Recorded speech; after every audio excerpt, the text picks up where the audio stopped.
आज के programme Nasrullah Mazari music centre चौक रोजाना कनौज सरूदा सरा उस्ताद असगर दबीरो सरा उस्ताद लतीफ खास फरमाइशें नवाब नातक मज़ारी अयूब बलोच फ्रॉम इस्लामाबाद अहमद नवाज मज़ारी उस्ताद अताउल्लाह मज़ारी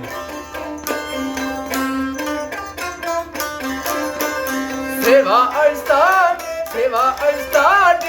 मेरी रानी जागल वतन नाती एहसाने सेवा अर्स्ताद